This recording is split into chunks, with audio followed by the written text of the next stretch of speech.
Good morning, good afternoon, good evening to everyone around the world. I'm Paul Sisler, and this is In the Moment. How is everyone doing today? All right. Well, today you're stuck with just me. Elizabeth had a family emergency and will not be with us here today.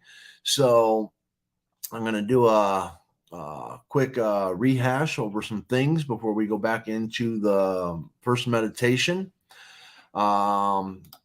I want to remind people that critical thinking is an important part of this. And just so you know, the objective analysis and evaluation of an issue in order to form a judgment. That is critical thinking. Then, along with critical thinking, we also have stoicism, the endurance of pain or hardship without the display of feelings and without complaint. And of course, our definition of philosophy, because this is what Rene Descartes was a philosopher. The study of the fundamental nature of knowledge, reality, and existence, especially when considered as an academic discipline. So I bring this back in because when we're looking at Rene Descartes, oh, hello, Stoic Padawan. Hello. Rene Descartes, he goes into this mind aspect of what is real and what isn't real. And as we covered through the first 7 parts of the first meditation, we kind of discussed that. Now we're going to go into number 8. And number 8 gets a little more in depth to what Rene Descartes was trying to get to in this first meditation of his first philosophy. We will not, therefore, perhaps reason illegitimately if we conclude from this that physics, astronomy, medicine, and all the other sciences that have for their end the consideration of composite objects are indeed of a doubtful character, but that arithmetic, geometry, and the other sciences of the same class, which regard merely the simplest and most general objects, and scarcely inquire whether or not these are really existent, contain somewhat that is certain and indubitable. For whether I am awake or dreaming, it remains true that 2 and 3 make 5, and that a square has but 4 sides, nor does it seem possible that truth so apparent can ever fall under a suspicion of falsity. So, what we're looking at is Rene Descartes is trying to question what is real and what isn't. And when you look at the first aspect, perhaps reason illegitimately if we conclude from this that physics, astronomy, medicine, and all other sciences that have for their end the consideration of composite objects are indeed of a doubtful character.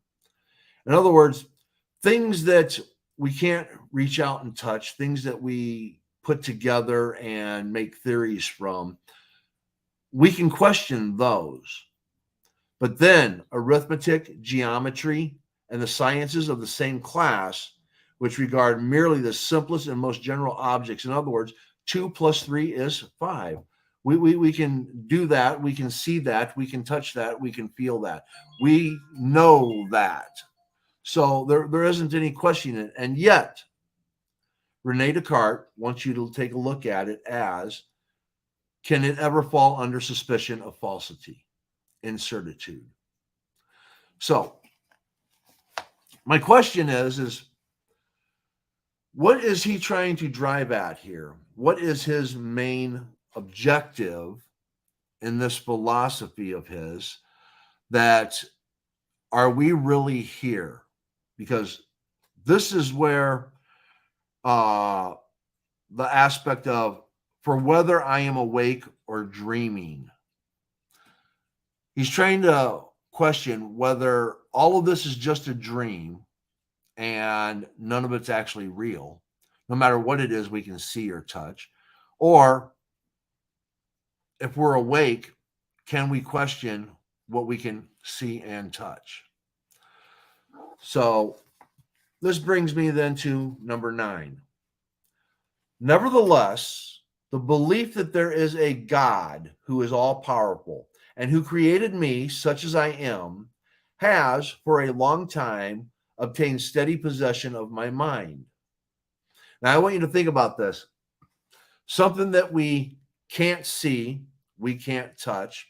We only go by a belief system that there is a God. Whether you grew up in whatever religious aspect or you determine that there is no God, which we'll get into later. This is something that Rene Descartes, without a doubt, believes that there is a God. And this is where this is going to lead into this next aspect, because his belief of God is unchangeable. How then do I know that he is not arranged, that there should be neither earth nor sky, nor any extended thing, nor figure, nor magnitude, nor place, providing at the same time, however, for the rise in me of the perceptions of all these objects and the persuasion that these do not exist otherwise than as I perceive them. Hello, T-Paw. So, he's saying that this deity, God, has created all these things for him to see, for him to touch, for him to know. And if there wasn't a God, then there wouldn't be a sky, there wouldn't be a earth, there wouldn't be any of these things. So God had to have arranged all of these things for me to be able to touch.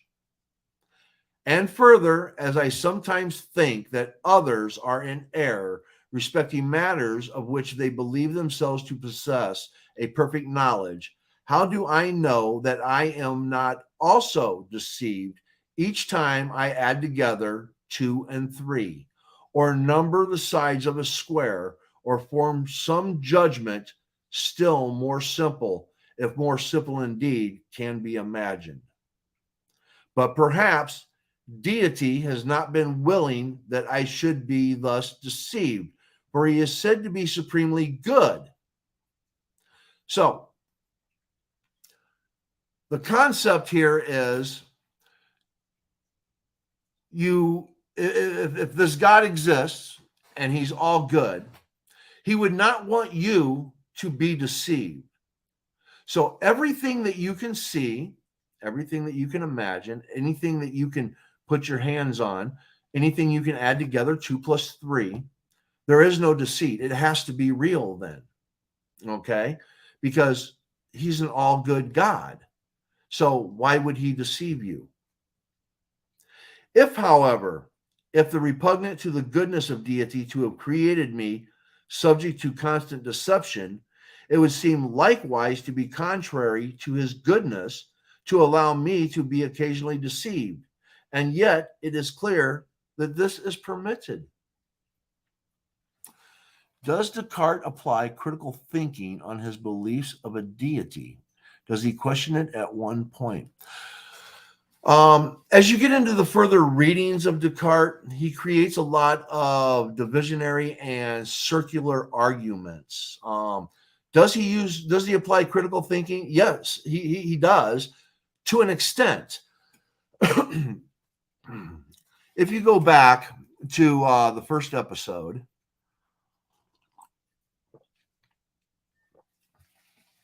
where I bring up argument. Premise 1, all cars are blue. Premise 2, John owns a car. Conclusion, John owns a blue car. Premise A and premise B, if they are true, then the conclusion has to be true. Okay? We know that not all cars are blue. So instead of being a sound argument, it's only a valid argument. When Rene Descartes makes his arguments, he makes them with the understanding that God is real. So he uses circular arguments that explicitly detail that the argument is truthful that there's an existence of God because we already know God exists. Okay. Instead of actually questioning the existence of God. So he never truly does question if there is a God. It's always part of his belief system. And I think that's one of the faults of Rene Descartes, but we'll get into that later. But thank you, Stoic. I appreciate that question. Let's see, where was I? And yet it is clear that this is permanent. Okay. The part that Rene Descartes is getting here too is that in life, we know that we are deceived. There are things that may not hold true to what we thought because we were misinformed. We were showing something different. The example that I have given a few times on here and some other shows and all that, you have a town square, and in the center of town square, there's this huge cube. And the north side is blue, the south side is green, the east side is red, the west side is yellow.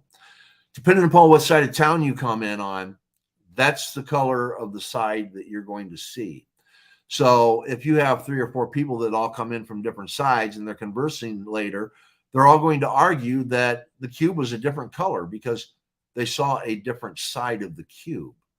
Okay. So if you don't know that the other sides are different colors, you're going to have the belief that you were deceived in believing that the entire cube was one color because of the color that you saw. So what Rene Descartes is trying to say here is basically certain deceptions are acceptable, and yet it's up to us to basically obtain the knowledge to see past that deception. Let me read through that one more time for you. If, however, if we're repugnant to the goodness of deity to have created me subject to constant deception, it would seem likewise to be contrary to his goodness to allow me to be occasionally deceived. And yet it is clear that this is permitted. Okay. Now let's go on to 10. Some indeed might perhaps be found who would be disposed rather to deny the existence of a being so powerful than to believe that there is nothing certain. Being so powerful than to believe that there is nothing certain. Does this relate in some way to Plato's cave analogy? Oh, I would believe so. I would believe so. Because, I mean, if you're always stuck inside the cave and you don't know that there is other things out there, I would say yes. I would say yes, Stoic. I would say it does relate to that aspect. And I believe you're looking at the mind-body problem and its whole authority in relation to the cave.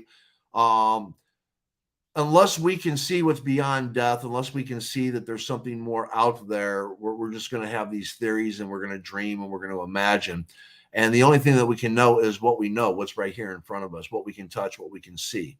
How do we venture out beyond our own mind? I mean, how do we know that everything that we have right here that's in front of us is real and not a dream? And this is what Rene Descartes is leading to. So does it relate in some way? I would say as far as like the confines of the mind, yes. As far as the total analogy of where Plato was going with his analogy versus where Descartes is going with his, no, they are different, though there are some similarities. I'm going to go back here to number 10. Some indeed might perhaps be found who would be disposed rather to deny the existence of a being so powerful than to believe that there is nothing certain. But let us for the present refrain from opposing this opinion and grant that all which is here said of a deity is fabulous. Nevertheless, in whatever way it be supposed that I reach the state in which I exist, whether by fate or by chance, or by an endless series of incidents and consequence, or by any other means, It is clear, since to be deceived and to err is a certain defect, that the probability of my being so imperfect as to be the constant victim of deception will be increased exactly in proportion as the power possessed by the cause to which they assign my origin is lessened. To this reasoning, I have assuredly nothing to reply, but am constrained at last to avow that there is nothing of all that I formerly believed to be true, of which it is impossible to doubt, and that not through thoughtlessness or levity, but with cogent and maturely considered reasons, so that henceforward, if I desire to discover anything certain, I ought not the less carefully to refrain from asserting to those same opinions that to what might be shown to be manifestly false. It's a lot to take in. I'm going to start over here on this, and I'm going to go line by line. Some, indeed, might perhaps be found who would be disposed rather to deny the existence of a being so powerful. There are people out there that would rather deny the existence. And again, this is where his mindset is. His belief is that there is a God. So to insist that there would be people out there that would deny the existence, okay, and to believe that nothing is certain, all right. When you have this belief system in a deity, in a God, whoever your God may be, whatever religion or belief system that you choose, you have to realize that all of these systems of gods, deities, creators have a beginning and an end. They have you go from point A to point B. You have a creator of all things that has set us on a path, is all good, all knowing, which means our destiny and our fate is already predetermined. All right. And everything that is planned for us is planned with certainty. Whereas when he's saying then to believe that there is nothing certain, non-believers of a God, atheists, would be people that believe that nothing is certain, that there is no destiny, there is no fate, there is no path. You create your own path. Okay. So Descartes, who believes that there is a path, is trying to say that he has to continue to believe that there is a path. But let's take what these naysayers have to say as being factual. But let us for the present refrain from opposing this opinion and grant that all which is here said of a deity is fabulous. In other words, we're going to take the naysayers out. We're not going to consider them as part of the equation because, quite frankly, he believes there's certainty. So in his belief of certainty, he has to take that aspect out of the equation. So then everything that is created by the deity is fabulous. It's perfect. Nevertheless, in whatever way it is that it be supposed that I reach the state in which I exist, whether by fate or chance, this is where he brings them both back in, okay? In which I exist, whether by fate, which would mean I believe in a deity, so it's a God, all fabulous, or chance, in other words, there is no God and I just happen to be here, or by an endless series of antecedents and consequence,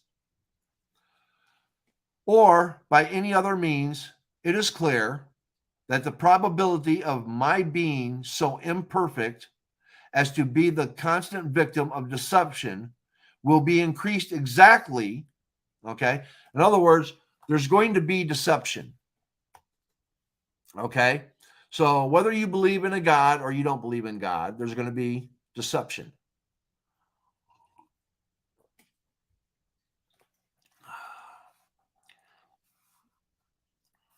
My being so imperfect as to be the constant victim of deception will be increased exactly in proportion as the power possessed by the cause, okay, to which they assign my origin is lessened.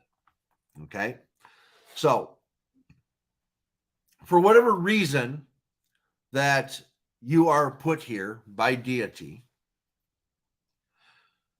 in proportion as the power possessed by the cause to which they assign my origin is lessened.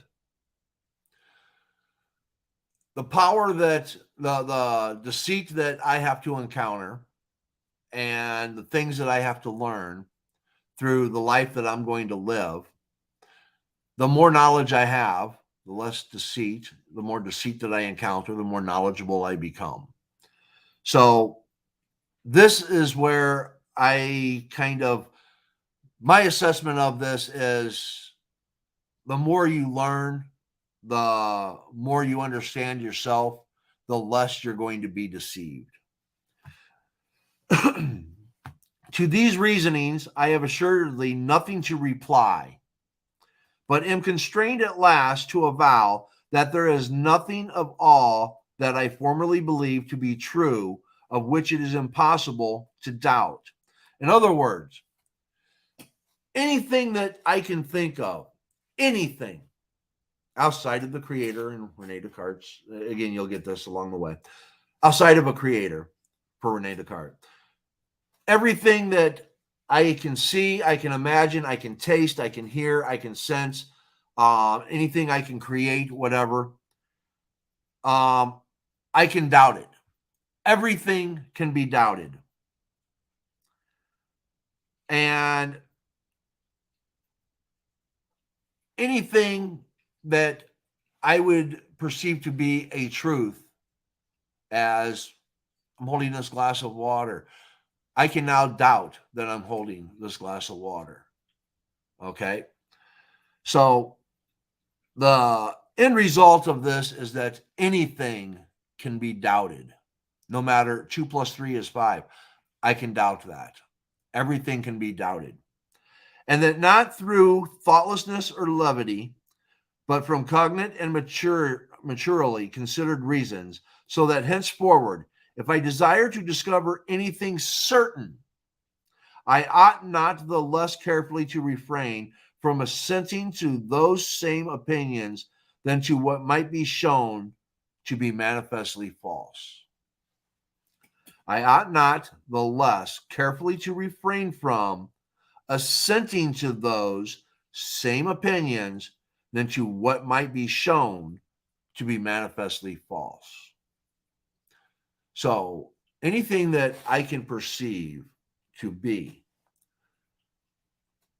may not be. And anything that I may perceive as false may be a truth. Kind of a mind play here on his words. But now, again, I could be misinterpreting this. I'm not an expert on defining and breaking down philosophy, but this is what us philosophers do. We go in, we analyze, we have other people give us other thoughts and other alternatives as to what the meanings might be behind on this, you know. So with that, I see Rene Descartes going into this process of questioning everything, no matter what it is, except for his deity. Number 11. But it is not sufficient to have made these observations. Care must be taken likewise to keep them in remembrance. For those old and customary opinions perpetually recur. For those old and customary opinions perpetually recur. Long and familiar usage giving them the right of occupying my mind, even almost against my will, and subduing my belief. Nor will I lose the habit of deferring to them and confiding in them, so long as I shall consider them to be what in truth they are, opinions to some extent doubtful, as I have already shown, but still highly probable, and such as it is much more reasonable to believe than to deny.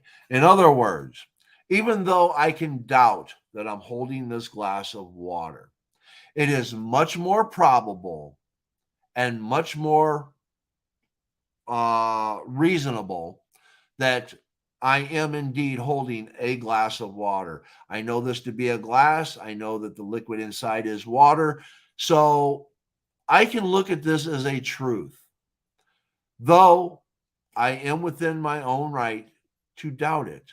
But for all intents and purposes, and even though it might plague my mind, as he said, occupying long and familiar usage, giving them the right of occupying my mind, even almost against my will, and subduing my belief. In other words, to have that doubt, it's still going to linger there. But for all intents and purposes, I'm still holding a glass of water.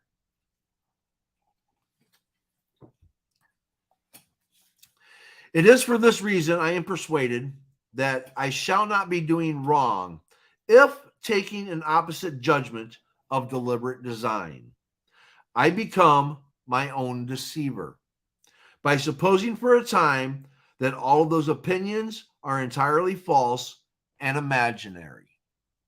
So, in other words, I'm now going to deceive myself.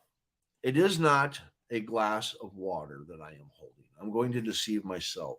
I am holding something else entirely different. The glass, which I perceive to be a solid, is actually a liquid. And the liquid in the glass is actually a gas. Oh my. Until at length, having thus balanced my old by my new prejudices, my judgment shall no longer be turned aside by perverted usage from the path that may conduct to the perception of truth. Oh, I have more questions. Okay. Well, if you're Stoic, that just means managing emotions. It doesn't negate a deity or belief of one, right? Let me put that back up there. Well, if you're Stoic, that just means managing emotions. It doesn't negate a deity or belief of one, right? Correct. It doesn't. You can still be a Stoic and still believe in a god, gods, deities, supernatural spirits, whatever. Yes, you can still be a Stoic. All Stoicism truly is on its surface is someone that is able to control their emotions no matter what's put before them, no matter what hardship, no matter what pain, no matter what it is that's going on, they're able to control their emotions. So the belief system that goes behind that, as you'll learn with a lot of other, especially the Pythagoreans, I would suggest reading things from the Pythagoreans where virtue, and most Stoics take this on, of living a most virtuous life. Now, where that virtue derives from, whether it's your religion or just the goodwill of doing no harm or whatever it is, that's, you have to determine that virtue. Excuse me. Does Descartes simply embrace theism, or is he directly advocating for the God of Abraham in the Bible? From all the readings that I've had of Rene Descartes, I believe that he simply advocates for the God of Abraham in the Bible. Yes, he throughout all of the things, he refuses to let go of that. A lot of his arguments that he makes, again, as you study Descartes, you'll see that his arguments are circular or divisionary in relation to trying to illustrate that there is a God. Would the fact that he can doubt everything except for a God disqualify his search for the truth? How do you see this?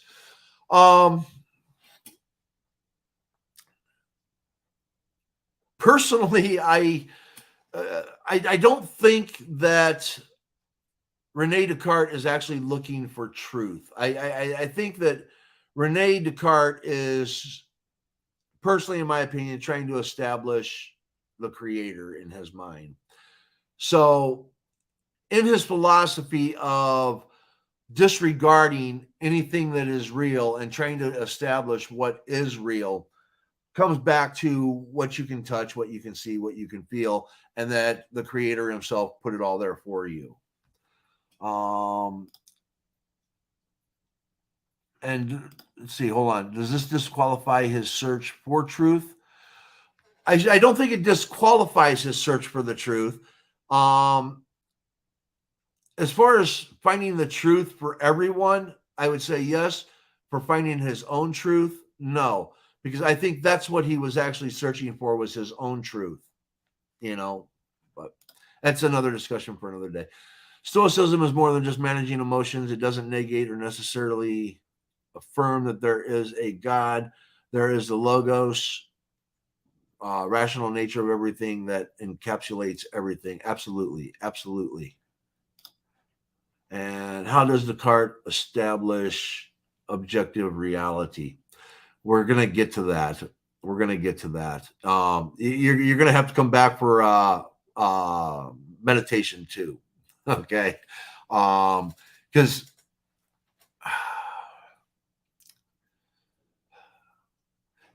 meditation too. And hello, Shadow Fox. Okay. Where was I? It is for this reason I am persuaded that I shall not be doing wrong if taking an opposite judgment of deliberate design. And when he says deliberate design, he means the design of the creator. Okay.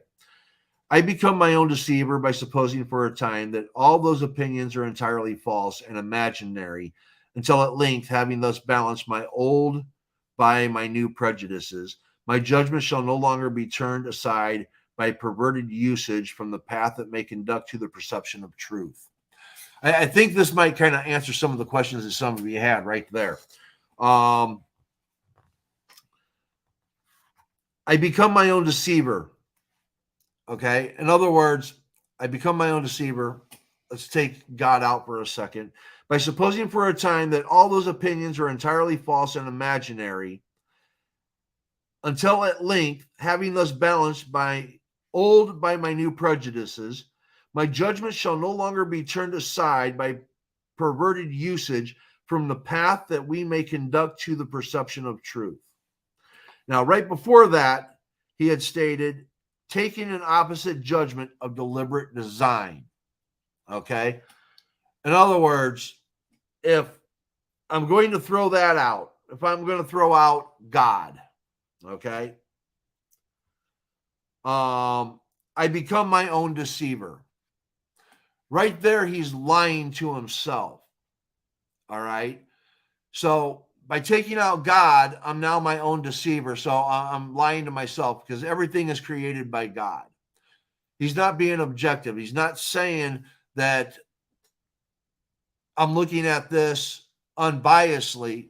He's still biased because God is still the aspect here. For I am assured that meanwhile there will arise neither peril nor error from this course, and that I cannot for the present yield too much to distrust, since the end I now seek is not action, but knowledge. And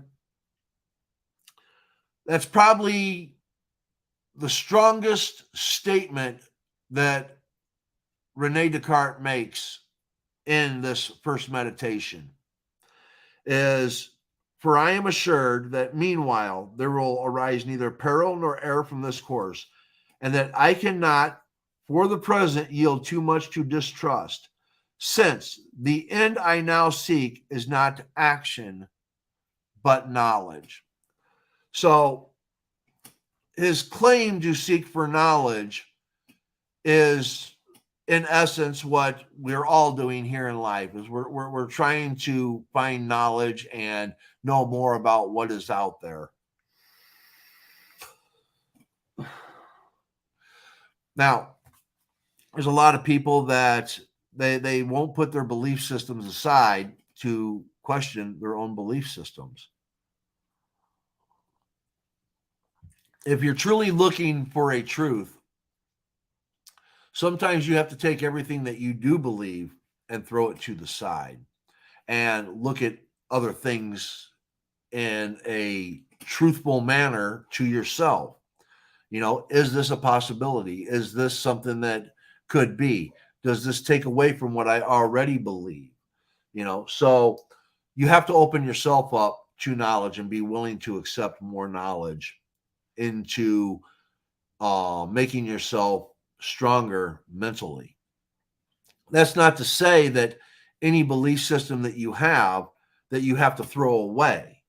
Okay. It's not saying that, okay, I believe in God, so I'm going to throw God aside and no longer believe in God so that I can look at this.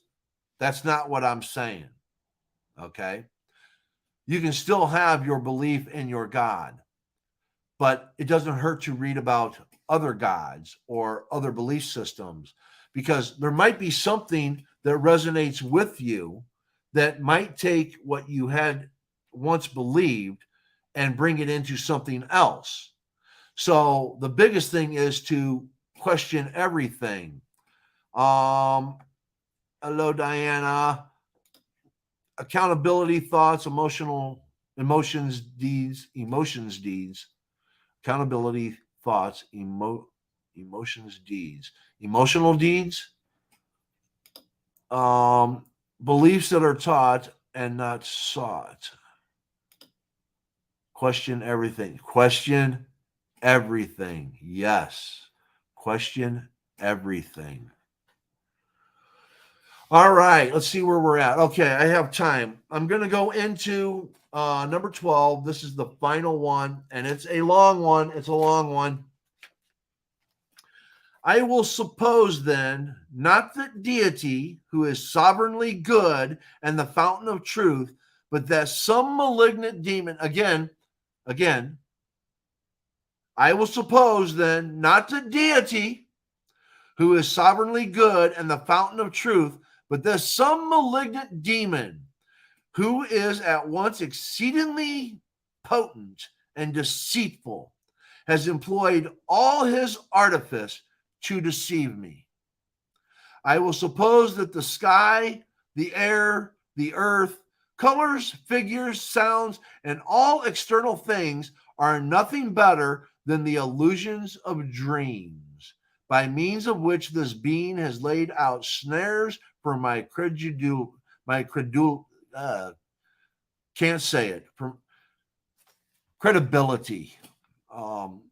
I will consider myself as without hands, eyes, flesh, body, or any of the senses, and as falsely believing that I am possessed of these.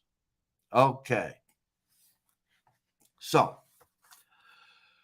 by denying that there's a God, but there's a malignant demon that runs everything instead, I now have to throw everything away. I now am in the state of dream and I don't exist. Because that's what a malignant demon would do, not a good God. I will suppose then, not that deity, who is sovereignly good and the fountain of truth. Okay. A malignant demon, potent and deceitful, has employed all artifice to deceive me. The earth, the sky, the colors, none of that's real. I will consider myself without eyes, hands, flesh. Okay. I will continue resolutely fixed in this belief, and if indeed by this means, it be not in my power to arrive at the knowledge of truth, I shall at least do what is in my power, and guard with settled purpose against giving my assent to what is false, and being opposed upon by this deceiver, whatever be his power and artifice. But this undertaking is arduous, and a certain indolence and sensibility leads me back to my ordinary course of life. And just as the captive, who perchance, was enjoying in his dreams an imaginary liberty. When he begins to suspect that it is but a vision, dreads awakening, and conspires with the agreeable illusions that the deception may be prolonged.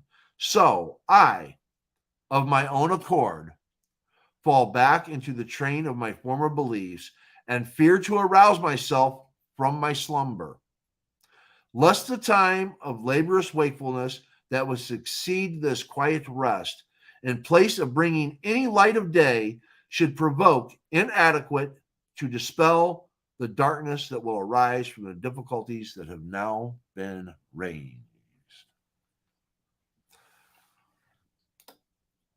Stoic School with Professor Paul points to Ravenclaw. okay, T-Paw. Demons, the thoughts are pessimistic, cup half empty, only suffering.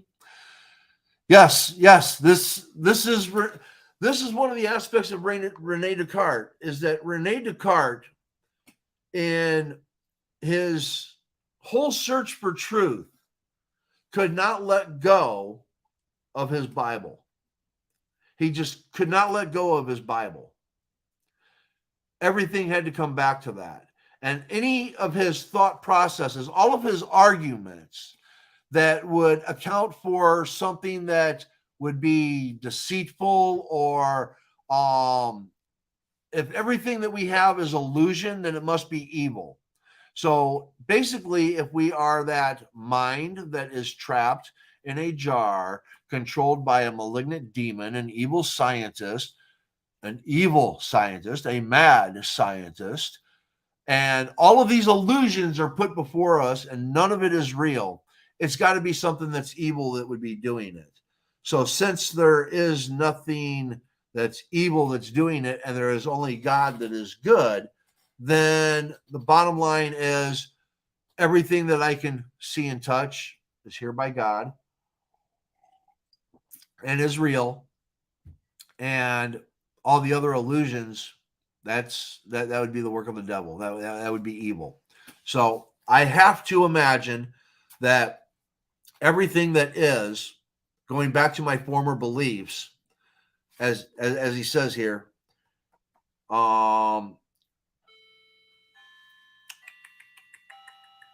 begins to suspect that it is but a vision, dreads awakening, and conspires with the agreeable illusions that the deception may be prolonged. So I, of my own accord, fall back into the train of my former beliefs and fear to arouse myself from my slumber, lest the time of laborious wakefulness that would succeed this quiet rest, in place of bringing any light of day, should prove inadequate to dispel the darkness that would arise from the difficulties that have now been raised. And that is where we are going to end the first meditation, meditation 2, of the nature of the human mind, and that it is more easily known than the body. He kind of starts out, the meditation of yesterday has filled my mind with so many doubts that it is no longer in my power to forget them. Basically, all of these things that he has brought up in the first meditation is a questioning of reality. Okay? What is real? What isn't? What is known? What is not known?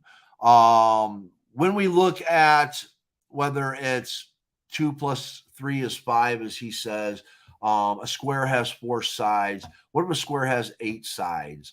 How do I even question that? Well, you don't. A square has 4 sides. I mean, what we're looking at in this reality that we're in right now, the human reality, the logic reality, all things are as we see them. Even the deceit that we see it as, we see it for the deceit that it is, maybe not for the truth that it is, but we still see it. Okay? Would Descartes prefer to be in a slumber if the demon was real and believe in his God? Or am I getting it wrong? No, you're right. Descartes would rather be in the slumber then accept, if the demon is real, he would rather be in that slumber and just not wake up than give up his belief in God. Okay? So in his mind, as I take the reading of Descartes, and all the readings that you get from Descartes, when you go through all of them and just really look at them holistically, Rene Descartes would rather stay asleep and be in an imaginary world controlled by a demon, knowing that he's being deceived and knowing that there's nothing else that can go on, than accept the idea that his God isn't real. So if he's got to accept that his God isn't real, he would rather remain in that slumber and be asleep. So the fact that he believes that his God is real, he's not going to go into that sleep. So now he's going to go back to his beliefs. So when you go back to your beliefs, then there is a God. 2 + 3 is 5. Squares have 4 sides. The aspects of medicine, physics, astronomy, the sciences, the geometry, the algebra, the mathematics, all of these things are now real again. So he would stay in the matrix then. If there was no God, yes, he would stay in the matrix. Absolutely, he would stay in the matrix. Hell, whether there's a God or not, put me in the matrix, I'm going to have a blast. But anyways, Stoic beat me to it. The matrix commences, Mr. Anderson. Yes, absolutely. Absolutely. Depends on the matrix. Basically, what Rene Descartes is leading up to with this is the whole mind-body problem. Are we awake or are we dreaming? Is this real or is it not? And kind of like a lot of arguments that are made in philosophy, there's some things that you don't need to waste a lot of time on. Okay, the best line that Rene Descartes said, I doubt, therefore I think. Okay, I think, therefore I am. The fact that I do have doubt, that everything that there is, I question everything, as Shadowfox said, question everything. And the fact that I think, I'm able to have thoughts, I'm able to do things, I am here. What are some of the critiques on him? There's a questions and replies. I forget the name of it. Where people actually question a lot of the things with Rene Descartes, and he responds to them. I forget the name of it. Let's see. Let me Google it real quick. Rene Descartes, questions and replies.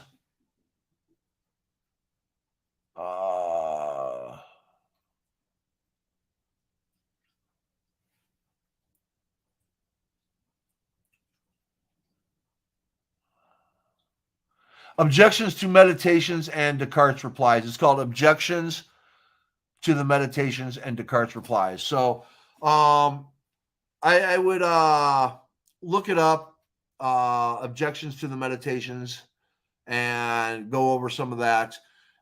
Very, very intriguing. And again, when you get into Objections and Replies, you're going to notice that a lot of the arguments that Rene Descartes then presents are very circular. He's in my opinion, of all the philosophers that I've read and researched and studied, I would say that the most circular, argumentative philosopher out there is Rene Descartes. Okay. One of the reasons why I chose Rene Descartes is because he brings up some of the things that we don't need to waste a lot of time on for argument, but it opens up our minds to the aspect of what Shadowfox had said. We need to question everything.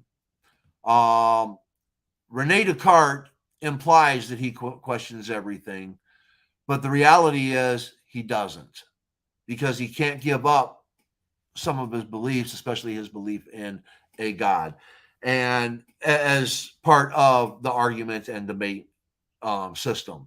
So if you can't give up your side to the argument and argue it from the other side completely, then you're not being truly objective, and you're not opening yourself up to learn. You have to be able to argue from both sides. And if you're not willing to do that, if you're not willing to look into something and research it and try to prove yourself wrong and present something of solid, belief, then you're not learning. And one of my favorite things to do when I was in philosophy was the whole debate. I love argument, and I like taking a topic and, okay, take this topic and prove it right. Take this topic and prove it wrong. Okay. Or come at this topic from this side and then come at it from this side. Why is it good or why is it not good? And when you do that, you learn a lot more about it, because it's always easy to prove yourself right. All right. You can Google now. Okay. This is going back to my day and time and all. You had to go to the library and look stuff up. Now you can Google shit. All right. So it's real easy to just go on Google and, okay, I believe in this, so give me everything that says this is right. And you're going to get a ton of stuff. Prove that this is wrong. You're still going to get a ton of stuff. But now you got to start digging and digging and digging and digging. And once you start digging into it, now you can start to open your mind up, because now you can look at things in a more philosophical way, a more argumentative way, a more precise way. Does he, if he still keeps one foot in Abrahamic belief system? As far as I know, Rene Descartes believed in his God all the way to the end. Yes. And again, there's nothing wrong with that. There is absolutely nothing wrong with that. I don't hold that against him. He had a strong belief in his God, which is a good thing. If you have a strong belief in your belief system that doesn't harm other people, I'm all for that. It's great to have that. Okay. Even myself, I used to define as an atheist. I don't even know what I define as anymore, if I break it down, because I've had like a spiritual awakening here in the last few weeks. So my mind is opened up to some things that I didn't believe in. I would hear and it would be just like, yeah, okay. And now, there's things that are starting to resonate with me in a whole different frequency and a whole new vibration. So you have to open your mind up to things. And if you can't do that, then you're going to get stuck and you can't move forward. Not at all. But does he truly examine or question? No. Rene Descartes never truly questioned his religious belief system. He never ever, in my opinion, he never ever truly questioned it. He created circular arguments. Yes, Shadow Fox, yes. He was afraid of the pink elephant in the room. He was afraid of the pink elephant in the room.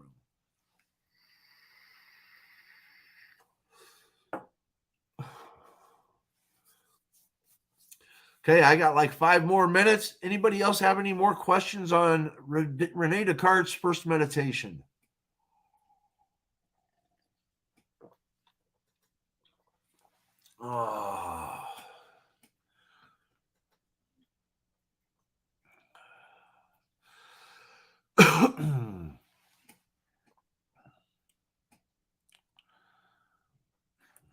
Okay, as I wait for some more questions to pop up here, sometimes they come in a little late.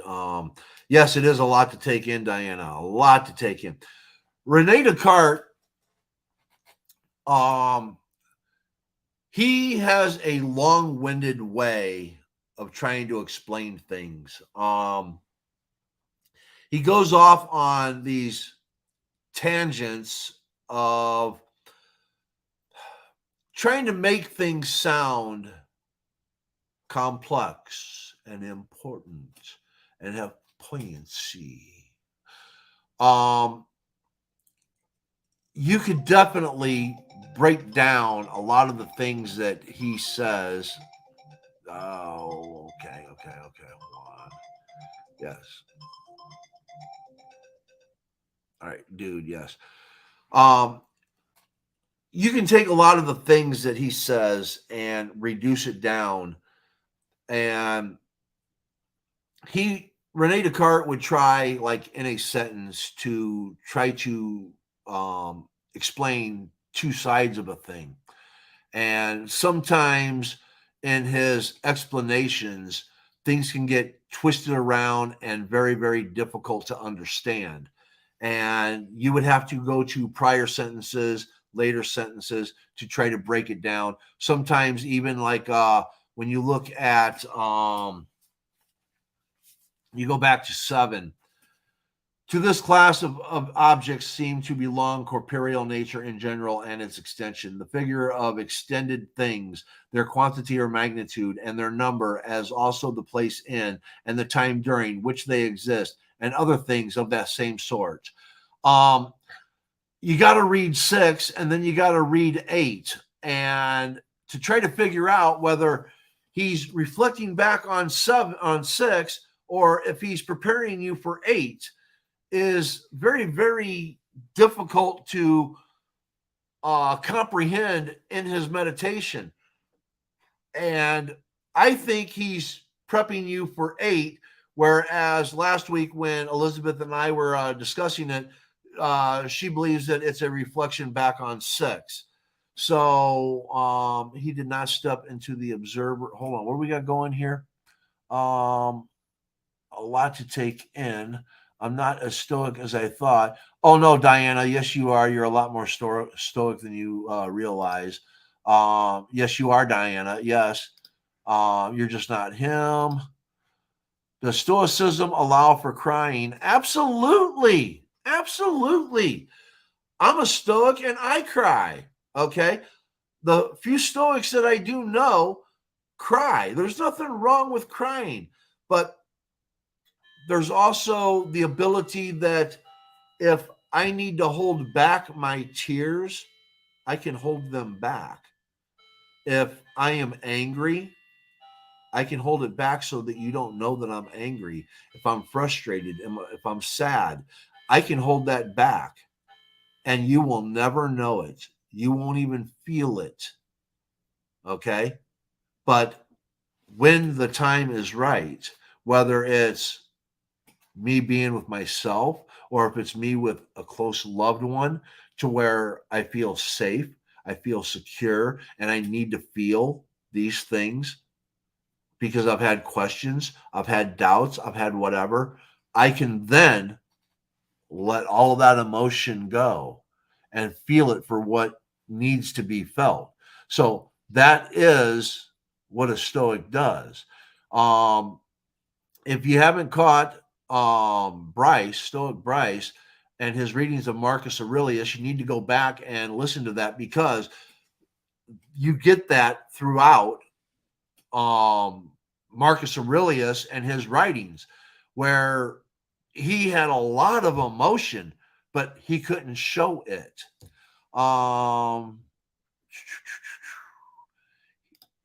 He did not step into the observer. There you go. That's a strong point. Rene Descartes did not step into the observer. He tried to present as the observer, but did not step into the role. Absolutely.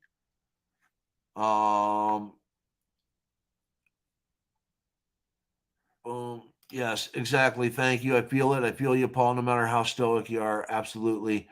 Boom. So, yes, you have to take a look at things. Rene Descartes not an easy read. All right. Rene Descartes is not an easy read. In one of my first philosophy classes that I took, One of the biggest things that we went over was Rene Descartes. Apparently, my philosophy teacher loved Rene Descartes. Don't know why. Couldn't figure that out. Don't know why, but loved Rene Descartes and the teachings of Rene Descartes. I think it's because Rene Descartes had a lot of circular and divisionary arguments. But Rene Descartes is very, very difficult. And a lot of the students had troubles comprehending and understanding the writings of Rene Descartes. Very complex, very complex. If you go step by step and you break it down, it becomes easier to digest as you go. I suggest that everybody get this book and read it, not just once, not just twice, but about 3, 4, 5, 6 dozen times. And every time you read it, I guarantee you, you're going to get something new out of it. You're going to get something better out of it, and you're going to get a greater understanding of where Rene Descartes was coming from. And again, he loved his God. Okay. He refused to set his God aside for any of his arguments. Even though he would claim that he did, he didn't. So, anyways, one of my favorites is M.A. One of your favorites is M.A.